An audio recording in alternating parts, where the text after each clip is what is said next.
अरे सपना, बेटा तूने सुबह से नाश्ता नहीं किया, तेरे लिए सैंडविच बनाया, ले खा ले।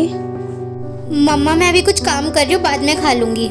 अरे बेटा काम तो होता ही रहेगा, ले मैं तुझे खिला देती हूँ। अरे क्या मम्मा, मैं कुछ खा लूंगी, मुझे इरिटेट मत करो, मैं कुछ कर रही हूँ, प्लीज जाओ यहाँ से।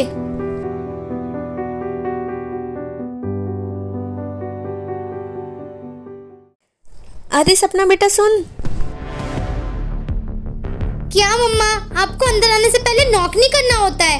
इतना तो सेंस सब में होता है। वो बेटा मैं ना तेरे लिए ड्रेस लाई थी, तो मैंने सोचा तुझे दिखा देती हूँ पहले। ये सब तो ठीक है, लेकिन किसी के रूम में आने से पहले एटलीस्ट आपको नॉक तो करना चाहिए, किसी की प्राइवेसी होती है। किसी के कमरे में? बेटा मैं अपनी बेटी के कमरे में आई हूँ, तो इसके लिए क्या मुझे नॉक करके आना पड़ेगा, परमिशन लेके आना पड़ेगा? आप पेरेंट्स की यही प्रॉब्लम है, आप पेरेंट्स लोग यही चाहते हो कि आपके बच्चे आपके हिसाब से चले, लेकिन ऐसा नहीं होता है। अब मैं बड़ी हो गई हूँ और मैंने आपको कितनी बार कहा है कि ये कपड़े मेरे लिए मत लाया करो, आपकी पसंद मुझे अच्छी नहीं लगती है। अब आपकी पसंद और मेरी पसंद अलग हो गई है, ये बात आपको समझ क्यों नहीं आती है?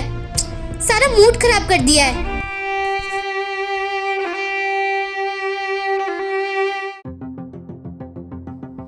माँ। हाँ बेटा।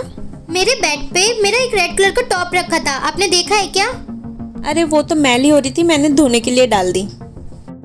आपको किसने कहा आपको कि धोना है वो? आप मेरी चीजों में इतना इंटरफेयर क्यों करती हो?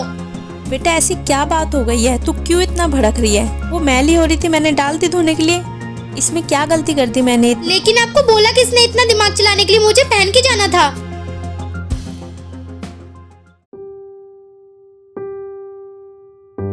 अरे माँ, ये बैग उठा के कहाँ जा रही हो? बेटा मैं अपने घर जा रही हूँ। घर? लेकिन क्यों? आप तो 1 महीने के लिए रुकने आई थी और अभी तो 1 हफ्ता भी नहीं हुआ। बेटा सोच के तो यही आई थी कि अपनी बेटी के साथ वक्त गुजारूंगी, उसकी देखभाल करूंगी अच्छे से और कुछ लंबे समय तक उसके साथ रहूंगी। पर ये 2 दिन में मुझे समझ आ गया है कि मेरी बेटी बड़ी हो गई है और उसको प्राइवेसी चाहिए। देखो माँ, अब आप इतना इमोशनल मत हो। अरे बेटा मुझे पता है मेरे यहाँ ना रहने से तुझे कोई फर्क नहीं पड़ेगा, पर मेरे यहाँ रहने से तुझे बहुत तकलीफ होगी और अब मैं तुझे और परेशान नहीं करना चाहती। तू खुश रह यहाँ, मैं जाती हूँ। लेकिन माँ सुनो तो, आखिर मेरी गलती क्या है? मैंने इतनी मेहनत करके ये घर लिया है ताकि मुझे सुकून के 2 पल मिल सके, और ऐसे ही कोई मेरे रूम में चला आएगा तो मुझे गुस्सा तो आएगा ही ना। कोई भी? अब मैं तेरे लिए कोई भी हो गई हूँ?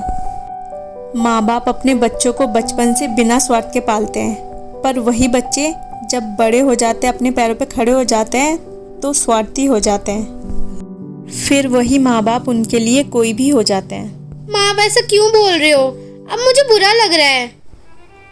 चल तू छोड़, और तेरा जब मन करे घर आ जाइयो, और वहाँ आने के लिए तुझे किसी की परमिशन लेने की ज़रूरत नहीं है, वो तेरा घर है और हमेशा रहेगा। अच्छा अब तो खुश रह और अपना ध्यान रखियो, मैं चलती हूँ।